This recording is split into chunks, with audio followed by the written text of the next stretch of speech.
자, 여러분들 안녕하셨어요? 우리가 이렇게 공부하다 보면 한 주 참 시간이 참 너무 빨라요. 근데 제가 가끔 하는 얘기입니다만 여러분들 공부할 때 많이 하세요. 그게 남는 장사야. 학생일 때는 공부를 열심히 해야 돼요. 나중에 이제 그게 사회인이 되고 자기 전공분야 하다 보면은 그때 이걸 좀 더 할 걸 하는 게 좀 많아요. 근데 사실은 학생일 때 어떻게 하느냐에 따라서 많이 좌우가 되더라. 이렇게 이제 생각하시면 될 것 같아요. 그래서 이제 이번 주 수업은 그냥 가볍게 또 이제 제가 쓴 책 좀 선전 좀 하느라고 이 수업을 한 거다 했는데 우리나라에 이제 최초의 식이요법 책이 있어요. 그러니까 음식이나 식품을 연구하는 사람들은 반드시 봐야 되는 책이에요. 예, 그것이 이제 식료찬요라고 그래요. 식료찬요. 그래서 식료찬요와 사상의학에 대해서 설명을 좀 하고요. 특히 이제 식료찬요를 쓰신 분이 전순이라는 분이에요. 전순이라는 사람이 이제 어이니까 지금은 따면 청와대 그러면 대통령 주치격이죠. 그것이 옛날 어이예요. 어이. 어이를 3대에 걸쳐서 하세요. 세종대왕님, 문종, 그 다음에 세조. 그래서 3대에 걸쳐서 이걸 하시기 때문에 좀 의미가 좀 있을 것 같아요. 그래서 그분이 쓰신 책이라. 그런데 요 책은 제가 마침 또 번역을 좀 하게 됐어요. 책은 요거예요. 그래서 이 식료찬화가 이렇게 보이는구나. 이건 아마 시중에서도 구할 수가 있어요. 근데 요 책을 번역을 하는 데 있어서 원래 원문이 너무 안 보여요. 이게 이제 그동안에 원문이 분실이 돼서 없었어요. 실전이 됐어요. 그랬다가 최근에 발견이 됐어요. 원문이. 근데 원문을 번역을 하려고 보니까 10개 글자 중에 7개만 보이고 3개가 안 보인다. 이런 식으로 안 보이는 거예요. 또 번역도 어렵고. 그래서 그것이 이제 번역을 하려다가 하다 안 돼서 결국은 이제 나한테까지 온 거예요. 진흥청에서, 농촌진흥청에서. 그래서 이제 내가 이제 번역을 하게 됐고, 이제 책으로 나오게 된 거예요. 그러다 보니까 글자가 안 보이고 그걸 다 복원을 해야 될 거 아니에요. 복원을 하다가 보니까 이제 내가 많이 힘이 좀 들었죠. 그러다 보니까 여러 이제 아마 책을 사서 보시면 알아요. 그러니까 그냥 참고 삼아서 이렇게 하고 넘어갑시다. 자, 아까도 내가 잠깐 언급한 식료찬후의 특징이 뭐냐? 3대에 걸쳐 쓰는 어이 전순이라는 분이 쓰신 책이다. 우리나라 최초의 식이요법책이다. 식품을 연구하는 사람들이나 약대생이나 식품공학과나 어쨌든 이런 분들은 반드시 봐야 되는 책. 이거 없으면 좀 그렇잖아. 그리고 우리나라 음식을 중시했다. 당연하겠죠. 세조 때 나온 책인데 우리나라에 없는 음식을 말할 수는 없겠죠. 그러니까 우리나라 음식 문화의 기본이 되고 또 요새 말하는 기능성 식품이라고 그러죠. 뭘 먹으면 어디 좋다라고 하는데 되게 서양식으로 기준으로 삼아요. 근데 그게 아니라 우리나라식의 관점으로 쓰신 책이니까 기능성 식품의 지침서가 될 수가 있다. 서양 기준이나 우리나라의 기준으로 이제 그런 의미로 이제 좀 이거를 볼 수가 있어요. 그럼 이제 전순이라는 사람은 누구냐? 그럼 이 사람이 진안 정씨래요. 진안. 진안 알아요? 전라북도에 있는 진안 출신인데 이 사람이 이제 아마 여러분 이 수업을 듣는 사람들이 이제 전씨 할 줄 알죠? 전씨. 전두할 때 전자. 이 전씨가 이제 아마 전시성이 있겠습니다만 이제 설이 여러 가지가 있어요. 예를 들어서 전시성은 다 같은 성이다라는 분들 그게 아니다. 파가 여러 가지다라고 하고 또 천안전씨가 많으세요. 근데 천안전씨하고 진안전씨하고 사실은 같은 거다라는 분도 있고 아니다.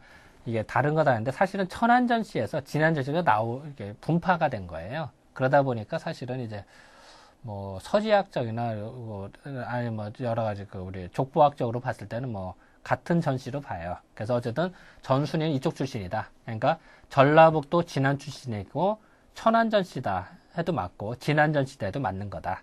그러니까 그냥 토막상식을 알고 계세요. 그리고 전순이는 사실은 천민 출신이에요. 귀족 출신이 아니라 그래서 세종대왕 때 이제 이 사람이 천민 출신이었지만 이제 궁중으로 들어가게 되죠. 그래서 이제 의학을 공부를 하게 되고 하는 관계가 되고 그가 이제 사실은 그 세종대왕님께서 이제 많이 총애를 하셨어요. 그런데 문종이 빨리 돌아가시고 그런 다음에 이제 세조가 이제 그 단종을 죽이고 이제 찬탈을 하죠. 이거 뭐 누구나 다 아는 역사적 사실이죠. 근데 세조하고 전순이하고 막 결탁이라 할까 서로 협조가 되는 것 같아요. 그래서 세조가 나중에 1등 공신을 세우는데 1등 공신, 2등 공신, 뭐 쿠데타 성공했던 그 사람들 쓰는데 1등 공신에 전순이가 들어가요. 이 얘기는 뭘까요? 전순이라는 분이 순수한 의사라기보다는 어떻게 보면은 뭐 정치 세력하고 연결이 된 어이였다 이렇게 생각하시면 될 것 같아요. 그리고 대부분의 어이 같은 경우는 자기가 모셨던 임금님이 돌아가시면은 도의적인 책임을 느끼고 또 사회적 면회가 사표를 내고 나가는 게 정상이에요. 그리고 예전에 이제 관례적으로 귀향을 보내죠. 근데 그 옛날에 그 귀향은 두 가지 의미가 있어요. 하나는 진짜 사람이 악독해서 사회로 격리시킨다는 의미의 귀향이 있고 또 하나의 귀향은 뭐냐면은 그 요새로 말하면 교수 안신영제 같이 그냥 그 경치 좋은 데 가서 쉬면서 좀 공부 좀 해라. 즉 그 재충전의 기회로 삼는 게 있어요. 그러니까 그 대부분이 이제 어이다 이러면은 이제 자기 모시던 예를 들어서 지금으로 따지면 뭐 대통령 주치의다.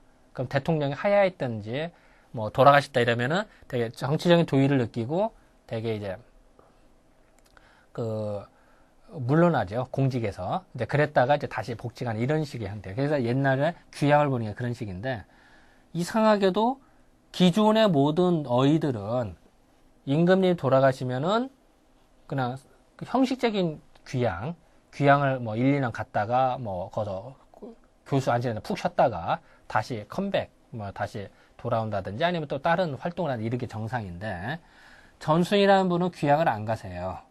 그게 하나 미스터리예요. 근데 왜 그런가? 근데 근거 자료가 별로 없어서 저도 거기까지 연구를 못 해봤어요. 근데 어쨌든 중요한 거는 기존의 어이와는 다르다. 그러다 보니까 3대에 걸쳐서 어이를 할 수가 있었던 거예요. 세종대왕님, 문종, 세조 때까지. 다른 분들은 3대에 걸쳐서 어이가 드물죠. 1대나 2대, 끼케 2대 정도인데 2대도 드물죠. 그런 어떤 특수성이 좀 있다. 그래서 내가 아까 여기에 세조와의 특수성이 있었더라. 그래서 어이가 아무튼 3대에 걸친 어이가 되는 이유가 그래서 그런 거다라고 생각하면 될 것 같아요.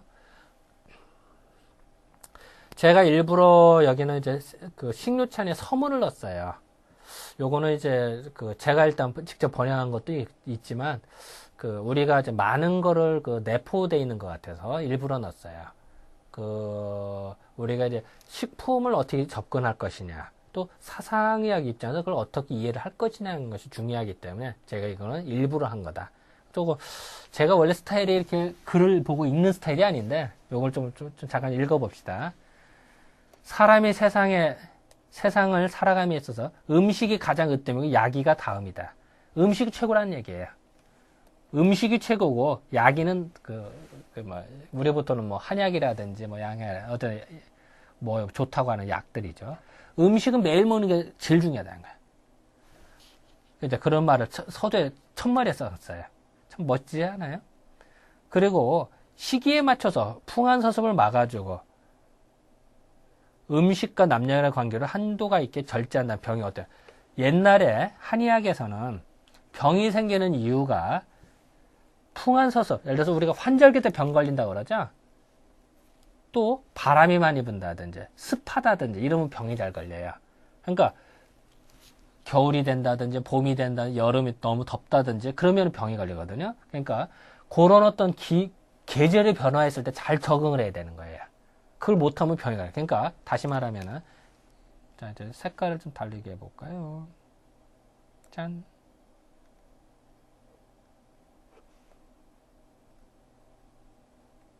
짜자잔, 짠.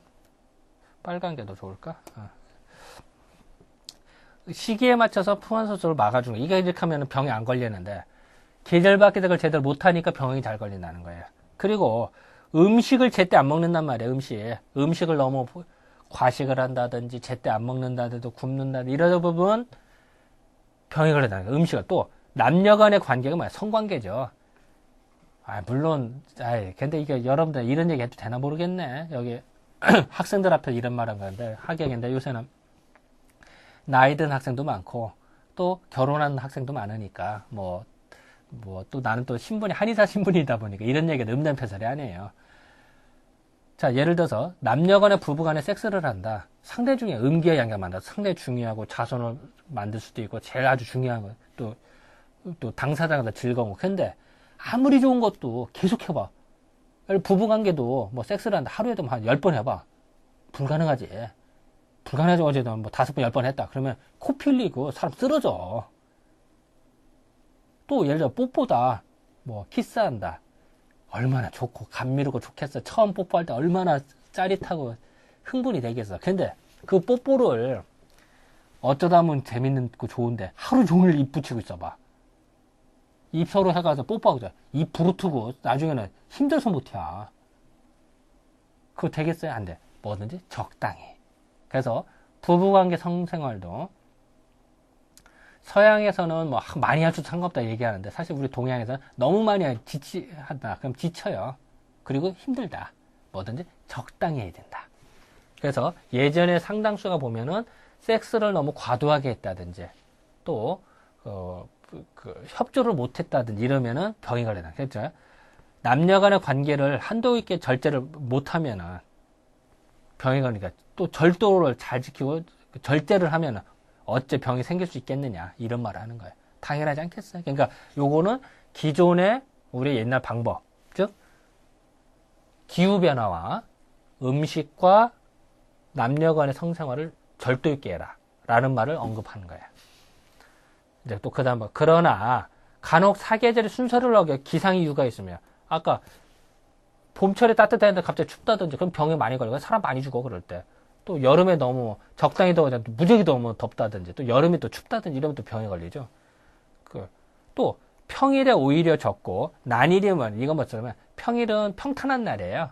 그러니까 날씨가 아침 점심 전에 다니는데 난일은 날씨가 막 갑자기 막 태풍이 몰아친다든지 아니면 날씨가 갑자기 춥다든지 서리가 내린다든지 뭐 이런 식으로 이런 게 많으면은 비정상적인 기운에 감염되지 않을 수 있겠는가. 즉 날씨가 편안해야지 안 하면 병이 걸릴 수 있다 이런 말을 하는 거죠. 뭐 이것도 아까 얘기했던 건가 연장이라고 봐요. 그러므로 고인 옛날 사람들 처방을 낸 데 있어서 먼저 식품으로 치료하는 식료, 음식으로 치료한다 라는 걸 우선하고 식품으로 치료가 되지 않으면은 그때 약으로 치료한다고 했다. 그러니까 옛날부터 음식으로 먼저 치료를 하고 그러고도 안 되면은 약으로 치료해라 이런 말을 했다는 거죠. 참 멋지지 않아요? 또한 식품에서 얻는 힘이 약에서 얻는 힘의 절반 정도가 된다고 했다. 사실 약이 좋긴 좋죠. 약이 더 세지. 하지만 식품은 약이 한 반 정도. 그러면 약 한 번 먹을 바에는 식품 2번 먹으면 된단 말이에요. 또 음식은 매일 먹으니까. 그러니까 또 괜찮아. 또 말하기를 병을 치료한 데서 당연히 오곡이나 오육, 오과, 오채, 음식물을 말하는 거죠. 이런 음식물로 다스려야지 어찌 마른 풀 같아. 이게 한약이 뭐예요? 다 풀 말린 거잖아. 또 죽은 나무의 뿌리 말린 거.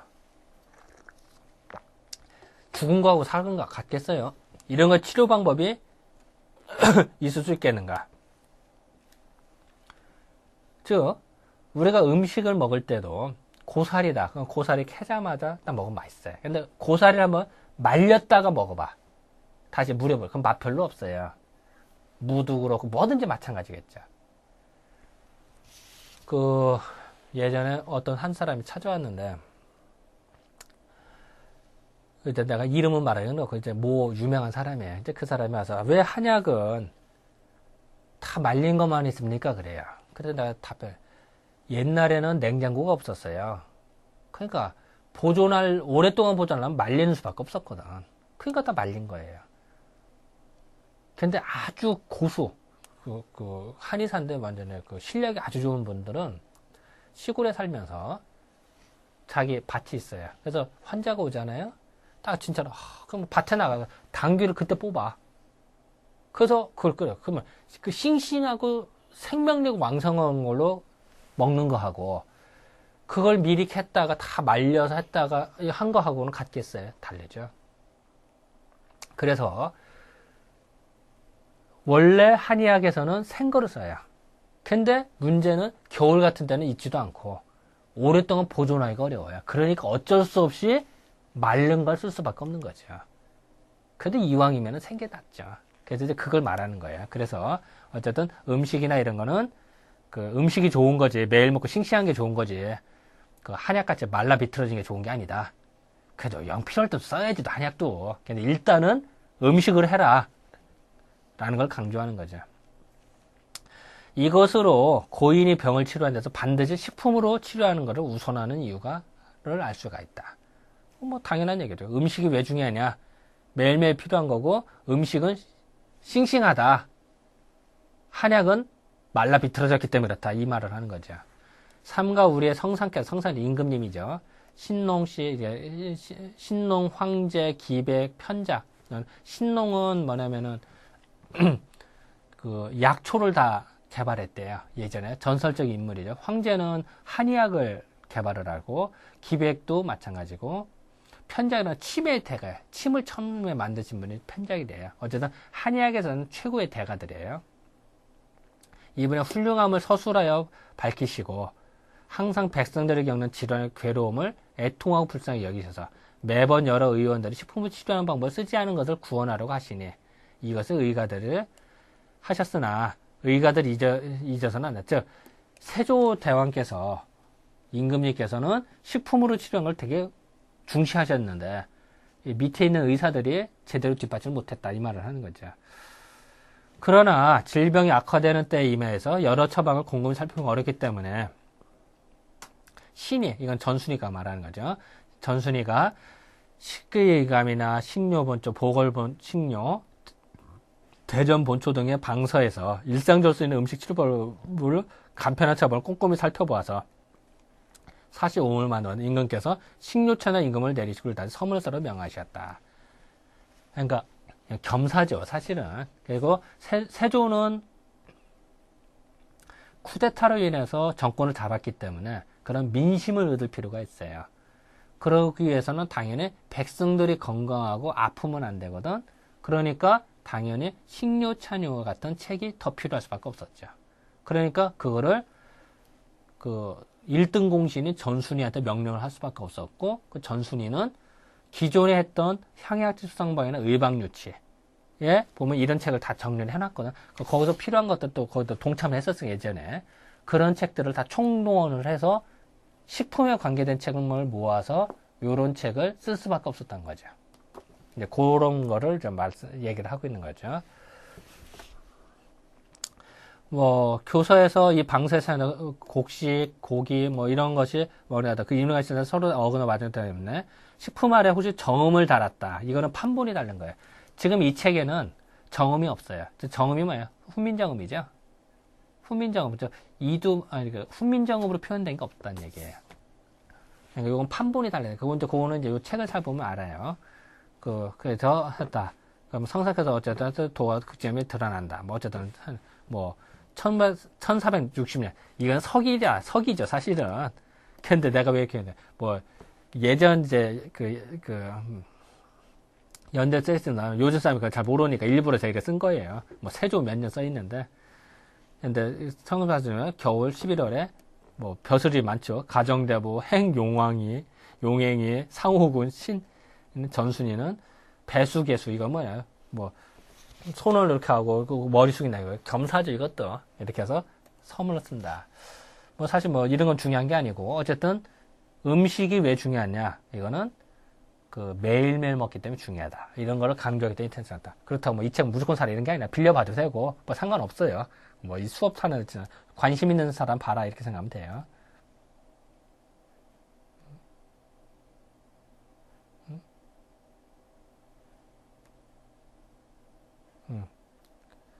자, 봅시다. 전순이는 누구인가? 아까 얘기했던 거. 이제 그런 거를 이제 설명을 하고요. 이게 이제, 잘못해서 또 들어갔어요. 이제 우리나라의 이제 특징을 제가 설명을 해드리는데요. 우리나라는 왜 이런 식료차나 이런 게 발달이 됐느냐, 이걸 생각을 해봐야 돼요. 중요한 건 식료차가 중요한 게 아니라, 이거 뭐 책 사와서 보고 가, 이거 그 중요한 게 아니고, 왜 이런 게 나타났느냐가 중요한 거야. 일단은 우리나라는 화강암지대고 이렇게 한반도로 돼 있어요. 이 얘기는 뭘 뜻하느냐? 화강암지대는 물이 좋아요. 다시 말하면 우리나라 국토 전체가 자연 정수가 있는 나라랑 같아요. 즉 우리나라는 아무데나 땅을 파도 그 물을 먹을 수가 있어요. 그러니까 어떨까요? 물이 맑아요. 전 세계를 다 털어서 그런 나라가 그렇게 많지 않아요. 중국 가서 우물 파서 물 먹어봐요. 배탈 나죠. 독일 가서 먹어봐요. 안 되죠. 그런 나라가 그렇게 많지 않아요. 우리나라가 살기 좋은 나라예요. 물이 좋다는 얘기는 뭘까요? 우리는 국이나 찌개를 끓여 먹어요. 아무리 국이나 찌개를 끓여 먹다 보면은 아무리 재료가 좋아도 물이 안 좋으면 어떨까요? 맛이 없어요. 물맛이 최고예요. 물맛이 있어야 국이나 찌개를 끓여 먹어요. 또 국이나 찌개는 끓일 때마다 맛이 틀리죠. 재료에 따라서, 비율에 따라서 매번 틀려 맛이. 그러니까 매일 먹어도 질리지가 않아요. 우리는 태어나서 죽을 때까지 거의 매일 먹어요. 음식상을 봐야 국이나 찌개 하나 빠져봐.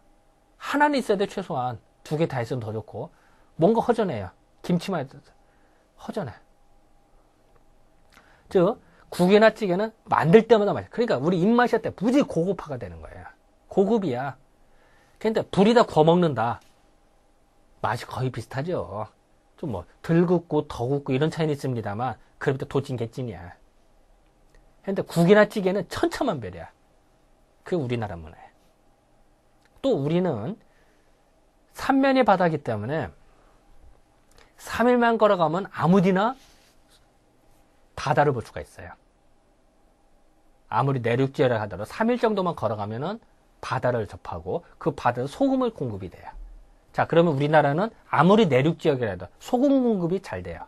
그러니까 또 우리나라는 콩의 원산지죠. 그러니까 콩과 소금이 마주치니까 된장 문화가 발달하고 염장 문화가 발달이 돼요. 그리고 아까도 얘기했습니다만 국이나 찌개를 먹고 염장 문화가 발달하고 또 김치 같은 게 발달했다면 김치도 어때? 처음에 담글 때 중간 마지막에 맛이 다 틀리죠.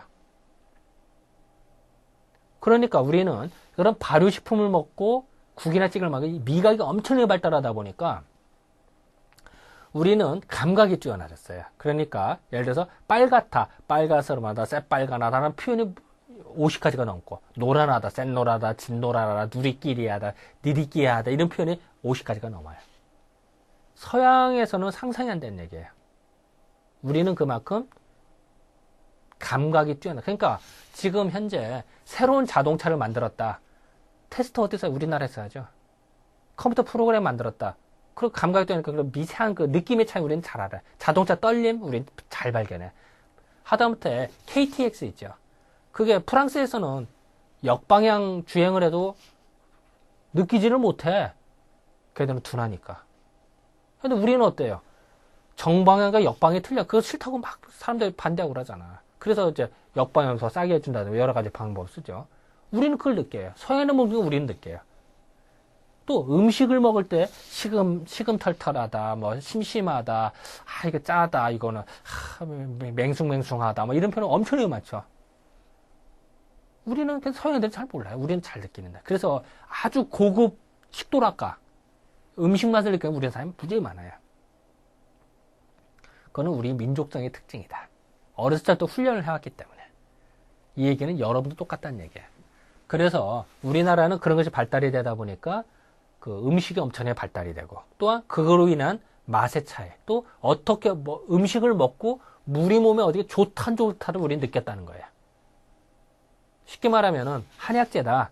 감초라든지 뭐 녹용이라든지 뭐든지 그걸 먹고 나서 내가 폐가 안 좋았는데 폐가 좋아지는 기운을 느낀다. 우리는 가능했다는 거예요. 그것이 지금도 와서 그렇잖아요. 예를 들어 한의사도 턱 맥을 줍고 당신 폐가 나쁘구나 알아. 어디가로 얼굴 한번 딱 보고 알아. 근데 정말 알아요. 우리는 무수히 많은 감각의 전달이니까 이게 우리는 가능하다는 거예요. 또 그래서 그런 식품도 우리는 많이 개발이 됐어요. 그래서 우리는 또 한반도다 보니까 이 해양, 섬나라의 음식과 내륙의 음식이 우리는 다 와요. 그래서 그것도 융합이 됐어, 우리는. 짬뽕 문화 같이. 대단한 거죠. 그래서 하고 또 하나는 우리는 개인의 식성을 무지하게 중시해. 그러니까 우리는 한식집, 한정식 가봐요. 상이, 반찬이요. 30까지, 40까지, 50까지가 되죠. 왜 그래요? 어떤 사람이 뭐 낭비라고 하냐. 그게 아니죠. 우리는 자기 식성에 맞춰 골라 먹는 거예요. 자, 한 상이 여러 명이 달라붙어서 먹죠. 혼자 먹는 게 아니죠. 그러면은 반찬을 나에 맞는 걸로 골라 먹는 체질별로. 쉽게 말하면 우리나라식 뷔페인 거예요. 그걸 뭐 낭비다 뭐 이게 아니에요. 되게 합리적인 방법이죠, 그게. 이제 그런 것이 우리나라의 특징이다라는 걸 알고 계시면 될 것 같아요. 어쨌든 이제 예를 들을게요. 독특한 음식 문화. 자, 미역. 내가 전 세계에서 미역은 다 있어요. 바다다. 그럼 대부분 미역. 근데 미역을 먹는 나라는 우리나라에 있어요. 다시 말할게요. 미역은 다른 나라도 다 있어요. 근데 그거를 미역국을 끓여 먹고 보존하고 개발한 나라는 우리나라예요. 또 우리는 또 더 나아가서 언제 했어요? 산후조리할 때 많이 쓰죠. 여러분 그 상식이죠. 여러분 중에 출산한 사람도 있고 또 앞으로도 출산한 사람도 이제 또 기회가 됐고 또 아니면 주변에서 봤을 때 어떻게 해요? 우리는 산후조리할 때 미역국을 먹는다 많이 상식적으로 다 알고 있어요. 실질적으로 여자가 출산을 하잖아요. 그럼 자궁이 쉽게 말하면 전기밥솥이라 생각하면 편해요. 우리 밥하고 나서 밥을 펐다 해도 찌꺼기가 남아있죠. 그럼 그 찌꺼기를 다 우리 어때요? 깨끗이 비워야죠. 자, 다시 말하면요. 전기밥솥에서 밥하고 나서 밥 다 푸고 나도 깨끗이 설거지를 해서 보존을 해야죠. 그게 정상이에요. 여자도 마찬가지로 자궁에서 아기를 키우라고 이것저것 다 집중을 해서 아기는 출산을 했지만 자궁에 있는 어혈이라든지 찌꺼기들이 있어요. 그것을 다 내보내야 돼요. 깨끗이 청소를 해야 돼요. 청소를 하고서 잘 보존을 해야죠. 그게 그래도 다음 출산을 위한 준비가 되는 거예요. 이게 정상이에요. 그렇기 때문에 이 미역은 미끈미끈하죠. 아니, 미역 만져봐. 미끈미끈하잖아. 해조를 만져. 그러면 미끈미끈하면서도 이게 그러니까 속에 있는 자궁에 있는 찌꺼기나 어혈 같은 게 잘 빠져나가게 하면서도 미역 안에는 해조류의 특징인데 거기는 온갖 조혈 성분들이 많아요. 피를 만드는 성분들이 많아요. 즉 미네랄이 풍부하다는 얘기예요. 그럼 그것이 먹어서 피를 생성해서 보강을 하는 거예요. 그러니까 산후조리를 할 때는 제일 좋은 거죠. 그래서 뭐 흔히 어떤 사람은 뭐 시험을 본다 이러면 미역국 먹지 말아라 합니다. 그 미끈해서 그런 거고. 어쨌든 미역국은 산후조리 최고다. 근데 이것이 우리나라는 상식이었다. 1970년대만 해도 양방병, 산부인과에서 아기를 낳잖아요. 미역국을 안 줘요. 양방의사들이. 그래서 여러분 부모님한테 여쭤보세요. 그럼 부모님들은 1970년대 아기를 낳고 나서 집에서 보호자들 미역을 끓여서 먹었어요. 70년대 그랬어요. 80년대 되니까 일부 개인 산부인과 병원에서 이제 미역국이 나오기 시작했어요. 종합병원은 나오지도 않고. 그래서 그때는 유행이 뭐냐면은 아기를 낳으려면 개인 산부인과 병원에 가서 낳으라고 했다고. 그 당시 분위기는. 왜냐면 미역국이 나오니까. 종합병원 가면 미역국이 나오고 귀찮거든. 집에서 끓여 마치기에. 그게 80년대에서요. 90년대 되니까 어떤지 알아요? 이제 종합병원에서도 출산한 미역국을 주기 시작해요. 양방의사들도. 우리 한의사들은 옛날부터 알고 우리 민족은 옛날부터 알던 상식을 왜 그런지는 모르는데 먹고 나서 좋은 줄 아는 거야 이제는. 그래서 이제 종합병원에서도 주기 시작했어요. 그게 90년대. 얼마 안 돼요. 무적이 된 것 같죠? 안 돼요. 얼마 아니야. 근데 2000년대 되죠? 그러니까 이제는 우리나라에서는 이제 다 주는데 그걸 보고 서양 사람도 보고 이제 놀라기 시작한 거야. 그 요새 이제 미국이나 이런 데서 이제 한인들이 많은 곳을 중심, LA나 이런 데를 중심으로 해서 미국에 있는 병원에 산부인과에서 미역국을 주기 시작한 거예요. 그리고 유럽에서도 이제 주기 시작했어, 이제는. 그 누굴 다 우리를 보고 배우는 거예요. 자, 내가 왜 이런 말을 할까요? 미역은 전 세계에 다 있었어. 근데 그 미역을 먹는 걸 개발을 하고 또 어디 몸에 좋다는 걸 우리는 다 밝혀냈단 말이에요. 우리는 미각이 뛰어나고 이게 뛰어났으니까. 그거를 서양 의사들이, 이제 우리나라 양의사들도 이제 배워서 알고, 더 나아가서 이제 전 세계로 수출하기 시작했단 말이야, 미역국을. 더 쉽게 우리나라 뛰어나다는, 이제 우리 민족이 대단한 민족이라는 얘기야. 말로만 하면 뭐 이런 구체적인 예를 들어야지. 그러는 거예요. 또, 내가 고담선에 콩나물을 얘기했어요. 콩은 있지만 콩을 싹을 틔워서 먹는 나라는 우리나라밖에 없었어요. 콩에는 비타민C가 없는데 콩나물에는 비타민C가 생겨나요. 그리고 우리가 예를 들어서 중풍 걸렸다. 그럼 중풍 걸렸을 때 쓰는 거 우황청심환이에요. 우황청심환에 들어간 재료 중에 하나가 콩나물이 들어가요. 우리 술 먹었을 때 주독 풀 때도 우리는 콩나물 써요. 예전부터 썼어요. 근데 이제 최근에서 서양에서 연구해서 뭐 아스파라긴산이 있어서 그렇다 추출해서 뭐 쓰죠. 우리는 옛날부터 했던 거야. 서양에는 없어. 우리는 했는데. 뭐 이런 거. 또 상추쌈. 상추는 페르시아 지역에서 중국을 통해서 들어온 거예요. 근데 상추 쌈을 싸서 먹는 건 우리나라예요. 자, 밥을 먹고 상추를 먹는 거하고 상추 쌈에다가 밥을 넣고 된장 넣고 다른 거 넣어서 쌈 먹는 거 맛이 틀려요. 자, 쌈을 싸서 넣었을 때는 딱 씹는 순간에 상추의 맛과 밥의 맛과 된장의 맛과 양념의 맛이 틀려요. 그걸 동시에 느낄 수가 있어. 근데 밥을 먹고 상추를 먹는다면 이거하고 같을까요? 우리는 그렇게 발달해야 된다. 상추를 쌈을 싸서 먹는 나라는 우리나라예요. 물론 상추는 페르시아에서 중동에서 왔죠. 맞지만 다른 나라는 자, 왜 이렇게 얘기를 할까? 이런 것을 우리는 무수히 많이 발달했다는 거예요. 대단한 나라예요, 우리가. 또 비빔밥 문화. 뭐 이어령 교수가 가끔 그런 얘기하죠. 뭐 우리나라 비빔밥 문화다. 뭐 누구 이규태 돌아가신 분도 그런 말씀. 짬뽕을 했어. 근데 그 맛이 기기무묘해지거든. 비빌 때마다 맛이 틀려. 대단한 거야. 그게 고급 문화야. 항상 맛이 똑같다. 하급 문화야, 하급. 예를 들어서 서양에서 맨날 구워서 먹는 거 있죠? 하급이야. 맨날 맛이 똑같거든. 그러니까 질리지. 몇 번은 맛있는데 계속 먹으면 질려요. 우리는 어때? 1년 내내 먹어도 안 질리잖아. 그게 고급 문화다. 이런 어떤 특징들이 있다. 그래서 어쨌든 우리는 다시 한번 얘기합니다만 여러 가지 예들, 뭐 예는 무수히 많아요. 이런 예는 뭐 들으면 끝이 없어. 하지만 우리는 이런 걸로 해서 수출을 하고 할 수 있는 역량 무수히 많다. 그리고 이런 얘기 하나 더 해주면요. 사실은 이제 뭐 너무 이렇게 얘기하면 너무 내 자랑 같아서 설명을 안 했는데 나는 이제 그 농대 나오고 한의대를 나오고 서당을 나왔기 때문에 이걸 연결하는 작업을 식품 연구를 계속 해왔어요. 그러다 보니까 이제 미국에서도 요새 이제 제일 중요한 게 그 식이요법이 제일 중요하고 식이요법을 찾다 보니까 한국의 음식이 제일 낫다는 거야. 그래서 미국에서의 최상류계층에서는 다 한국 음식을 먹어요. 그리고 더 좋다면은 그 절 음식 있죠, 사찰 음식 그걸 먹어요. 그게 이제 소위 말하는 미국에서는 그 성인병을 예방하는 최고예요. 그래서 그걸 연구하러 오는 사람들이 여러 명 있어요. 그래서 가끔 와요. 우리 한의원에도 와요. 자문을 구하러. 또 연락이 오고 또 지금도 교류가 있고요. 그러면은 깜짝 놀래요. 내가 이런 얘기 해주면은 뭐 눈이 막 팽팽해서 막 적기 바빠요. 이 사람들. 그리고 실제로 그걸 만들 또 근데 나는 안타까운 게 내가 사실은 뭐 이런 뭐 정확한 거 우리나라에 이런 거를 사실은 특허를 다 걸어놔야 돼. 안 그러면 다 뺏긴다고 아차면은. 난 그런 게 좀 안타까워요 사실은.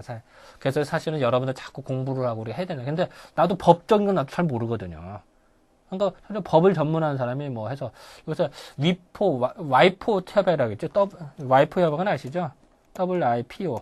그래서 이게 그 전통 지식 협약이라고 그러죠. 이거 해서도 내가 가봐서 보다 보니까 막 말들 하듯이 현재 움직임이 있는데 어쨌든 이걸 체계적으로 할 필요는 있어요. 근데 이걸 한의사 혼자 한다 불가능해. 다 달라붙어야 돼. 잘못하면 우리의 이런 문화가 다 뺏긴다. 나중에는 어떻게 되는지 알아? 아주 극단적으로 말하면은 미역국을 먹는 우리나라에 있는데 미역국에서 뭘 추출을 하고 뭐 해도 알약으로 만들어서 미국에서 만들어서 특허권 걸어놓고 산후조리 할 때는 그 알약을 먹으러 이렇게 할 수가 있다. 전 세계로 팔아먹을 수 있단 말이야. 그럼 우리 뭐야 완전 닭조동 개잖아. 그런 일이 없어야죠. 그러기 위해서는 다 달라붙어야 된다 우리가. 내가 이런 얘기를 계속 하는 거야. 이해가 되시겠죠? 우리의 정말 좋은 거를 밝혀내고 그거를 결부시켜서 산업화시켜서 보호를 해. 우리 후손이 살지. 안 그러면은 우리 후손들은 맨날 로열티 나다가 쫄딱 힘들다고. 그런 일은 없어야죠. 그러기 위해서 우리가 공부를 하는 거예요. 나도 마찬가지예요. 여러분도 마찬가지고. 우리가 왜 공부하고 열심히, 우리 스스로도 뛰어나고 잘해야 되는 것도 있지만, 우리 후손한테 떳떳하고 자랑스럽게 물려줘야 된다, 우리가. 그렇기 때문에 나도 이런 강의를 하고 또 나도 공부를 해서 이런 걸 자꾸 밝혀내고 하는 거예요. 사실 나이 들어서 공부하는 게 쉬워요. 나도 뭐 이렇게 밤새서 공부하고 하는데, 내가 보통 새벽 3시, 4시에 자요, 보통. 나는 뭐 놀고 싶지 않겠어요. 왜 이렇게 할까? 고서는 더 어려워. 색인도 없어. 목차도 없어. 일일이 넘겨야 돼요. 그것도 구석지에 몇 글자 발견해야 돼. 그거 발견해가지고서 그 글쓰, 어느 때는 한 구절 발견, 일주일이 걸려, 일주일. 일주일 내내 뒤척거리다 끝나. 하지만 그 하나하나 발견해서 쓰고 근거 삼아 우리나라가 뛰어나다. 이런 특징들을 발견해서 정리해주고 하는 것이 내가 이렇게 정리를 해주면은 누군가는 식품공학과라든지 뭐 생명공학이라든지 아니면 어느 분야든지 응용할 수가 있고 그것이 결국 우리나라가 잘 먹고 잘 살 수 있는 기틀이 되기 때문에 하는 것 뿐이에요. 뭐 개인의 욕만 그렇잖아. 개인 내가 한의원 내가 3일 진료할 게 아니라 일주일 진료하면 돼. 돈 더 벌어. 내가 하루를 벌으면 얼마를 버는데요. 근데 나는 3일밖에 안 주 3일째 하고 나머지 공부하고 있잖아. 내가 왜 그렇게 하겠어요? 사실은 사실 개인적인 차원이 아니라 공적인 차원이기 때문에 그렇게 하는 거죠. 또 난 진료를 하더라도 30분에 한 명밖에 안 보거든. 돈 벌으려면 5분에 한 명씩 보죠. 근데 30분에 한 명, 그것도 진료비는 똑같아. 10년 전 가격이야, 그것도. 그러니까 언제 돈 벌어? 그러니까 개인의 욕심이 아니라는 얘기야, 이런 거는. 마찬가지로 내 이런 뜻을 알아서 여러분들도 좀 여러 분야에서 좀 열심히 좀 해서 우리나라가 좀 잘 먹고 잘 살자. 후손들한테 좀 떳떳하게 물려주자. 이걸 나 다시 한번 강조하는 말. 그리고 그렇게 하는데 가장 한국적인 게 세계적인 거다. 우리나라 제대로 좀 알자. 어설프게 가지 말고. 요걸 내가 다시 한번 강조하는 거야. 이제 그 중에 하나도 사상해야다. 이렇게 얘기를 한 거죠. 그것도 뭐 사상해야 다다 이건 아니죠. 뭐 다른 것도 있죠. 자, 또 하나 더 예를 한 번만 더 들고 이제 끝냅시다. 자, 소고기를 먹은 나라가 일본에서는 소를 먹은 나라 이제 얼마 안 돼요. 다시 말하면 100년 전만 해도 일본은 소를 못 먹었어요. 소고기는 농사를 돕는 거지 소를 먹는 게 아니야. 서양에서도 소는 살코기를 먹지 뼈는 버렸어요. 꼬리도 버렸어요. 우리는 어때요? 소를 열심히 농사 지을 때 부리기도 하지만 소 먹을 때 꼬리도 먹고 우족이라고 그러죠. 다리도 먹고 또 뼈도 팍팍 삶아가지고 곰국 끓여 먹기도 하고 또 불고기라는 새로운 메뉴를 만들었죠. 우리는 서양에는 불고기라는 게 없죠. 우리는 불고기라는 거라서 양념 탁 해서 그래서 전 세계로 또 불고기는 또 유명해졌죠. 또 또 소의 창자 양이라 해서 진짜 음매하는 양이 아니라 요 양은 이제 좀 그 위장양자죠. 또 하다못해 우리는 그 소하면 철렵이라고 그러죠. 천엽. 그러니까 우리가 그냥 해서 이렇게 딱 초장 찍어 먹기도 하고. 아마 여러분들 많이 먹어봤을 거예요. 자, 전 세계를 다 털어서 소를 먹는 데 있어서 이렇게 골고루 맛이 또 다 틀리죠. 요리 방법에 따라서. 그렇게 다양한 나라가 어느 나라가 있어요? 우리나라예요. 다시 말하면 소꼬리를 먹는 나라 우리나라밖에 없었어요. 근데 꼬리곰탕이 얼마나 맛있어요. 무지개 맛있어요. 서양인들 그걸 몰라. 그래서 예전에 우스갯소리가 있었죠. 우리 처음에 유학생들이나 이런 서양에 나갔을 때는 서에서 맨날 버렸대. 꼬리를. 우리는 버리는 거 좀 주세요. 그래서 우리는 열심히 끓여서 맛있게 먹었다는 거예요. 그러니까 그거를 서양애들 배워서 요새는 이제 조금 돈 받고 판다는 거죠. 그래도 지네도 먹어보니까 맛있으니까 요새는 지네도 먹는데. 흔히 어떤 사람들은 그런 문화를 보고 뭐 식민사관에 대해서 우리나라가 가난했기 때문에 버릴 것 없이 다 먹었다. 그건 무식한 놈이죠. 음식 문화의 다양성을 모르고 그 단순한 우리나라 옛날에 무지 못 살았다 생각하는 그 식민사관 때문에 그런 거예요. 그렇지 않아요. 우리나라는 옛날에 무지 잘 살았어요. 심지어는 우리는 일본이나 중에서 돈을 꿔주고 살았어요. 물론 이제 힘든 적도 있었죠, 우리가. 그건 조선 말기에 힘들었던 거지. 조선 초기나 영종조 때는 찬란한 문화에 꽂혀가지고 일본에서 돈을 엄청나게 빌려도 주고 이런다, 우리는. 그런 나라가 우리나라였어요. 그런 나라에서 아깝다. 그게 아니죠. 다양한 문화에서 그것을 맛을 골고루 하기 때문에 꼬리까지 먹는 거지. 그리고 그 맛이 기가 또 돈 주고 하는 거고. 하지. 먹고 살기는 이런 것만이 아니야. 물론 때로는 예전에 기근이 들어도 힘든 적도 있었죠. 다른 나라는 더 심했어요. 우리나라도 힘들었지만 다른 나라 유럽 같은 경우 기근 한번 들어면 뭐 전체 인구의 뭐 5분의 1이 죽고 막 이랬다고. 우리도 물론 굶어 죽은 경우도 있었죠, 예전에. 하지만 근본적으로는 우리는 그런 어떤 식민상을 우리가 못 살아서 그런 것이 아니라 우리는 꼬리를 먹고 족을 먹고 한 거는 뭐냐면은 음식문의 다양성 때문에 소를 먹더라도 다양하게 요리해서 먹었다. 그 맛이 우리는 어렸을 때부터 국이나 찌개를 먹고 미각이 엄청나게 발달했기 때문에 서양 애들은 무식해서 몰랐다. 실험 정신도 없었고 또 돼지를 먹더라도 우리 많이 보는 거죠. 순대 얼마나 돼요? 그 돼지 창자에다가 또 돼지 피에다가 두부 넣고 막 해서 대단한 거야.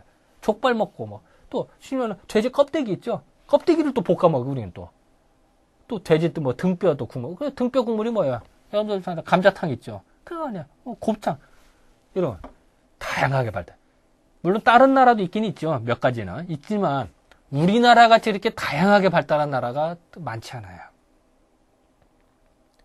다시 말하면은 우리나라는 아까도 했지만 살기 좋은 나라고 음식 문화가 엄청나게 발달한 나라다. 그렇기 때문에 식료찬호 같은 책도 나왔고 또한 현대도 음식 문화가 참 다양하고 또 고추, 예를 들어 고추 같은 것도 마찬가지예요. 고추도 콜럼버스가 미대로 발견해서 전 세계로 퍼졌어요. 거의 비슷하게 퍼졌어요. 근데 고추를 가지고 다양한 요리를 만들고 고추를 김치에 응용하고 한 나라는 우리나라가 최고예요. 다시 말하면은 고추를 가지고 다양한 요리를 만든 나라가 우리나라다. 전 세계적으로 유일해요. 동시에 다른 나라 다 전파가 됐지만 안 그렇다. 그 얘기를 들어봐도 알죠. 그뿐이에요. 지금도 마찬가지야. 지금도 세계에 들어온 음식들 들어오죠. 그 우리나라 다 휴전 음식 같이 다 개발이 돼. 짬뽕, 대표적으로 부대 음식 같은 거잖아요. 부대찌개. 여러분 소세지 있죠. 부대찌개 뭐예요? 그 미군 부대에서나 누가 뭐 부대찌개니까 부대를 뭐 어떻게 찌개 끓이라고 하는데 그게 아니라 군부대에서 옛날에 잔반 나오는 거 있죠? 소세지 같은 거나 뭐 참 그걸 가지고 우리는 찌개를 만들었어요. 기기묘묘한 맛으로. 대단하지 않아요? 그래서 이제 거꾸로 역수출했다는 거 아니야, 우리가. 부대찌개 끓이는 방법. 서양으로. 미국 애들 그거 먹고 나서 좋다고 해서 또. 근데 미국 가면 맛이 잘 안 나. 물이 안 좋으니까. 우리는 물이 좋아서 찌개가 잘 되는데. 대단한 거예요. 이제 그런 식으로 우리 휴전 음식이 참게 만들어진 것은 우리가 고급 문화이기 때문에 그렇다. 라는 거를 내가 다시 한번 강조하는 거예요. 그래서 어쨌든 제가 뭐 자꾸 얘기하면 잔소리인데 이건 잔소리 해도 하는 게 좋아. 왜냐면 우리나라 잘났다고 얘기하는 거니까. 다시 한번 얘기합니다. 우리나라는 입이 고급이다. 감각이 뛰어난 나라다. 그리고 종합하고 휴전하는 것이 뛰어나다. 그래서 그거로 인한 문화가 발달이 돼 있고 그 문화 형태들을 현대에 어떻게 적응하느냐에 따라서 전 세계로 수출할 수 있는 것이 무수히 많다. 또 그 속에 무수히 많은 지혜가 숨어져 있다. 라고 저는 이제 이 시간에 결론을 내리는 바입니다. 자, 그래서 결론은 뭐냐? 열심히 공부하시기 바랍니다. 여러분이 공부를 해줘야 나의 이런 것이 이어진단 말이에요. 비록 이거 인터넷 수업이고 얼굴은 못 봐요. 하지만 여러분 나를 보고 있고 또 내가 방송이나 KBS나 뭐 SBS나 EBS나 내가 자주 방송을 나가요. 또 나중에 이런 책도 내고 하기 때문에 또 나중에도 보게 돼요. 이 수업뿐만이 아니라 어쨌든 여러분들께서는 열심히 공부하셔서 나의 이런 순수한 뜻이나 이런 것이 마음이 전달이 되고 또한 우리나라를 빛낼 수 있는 역군이 되기를 다시 한번 내가 강조드리는 바입니다. 그래서 마지막 주제를 열심히 공부하길 바란다고 제가 마침표를 찍는 바입니다. 자, 그럼 이번 주 이 정도로 할까요? 네, 감사합니다.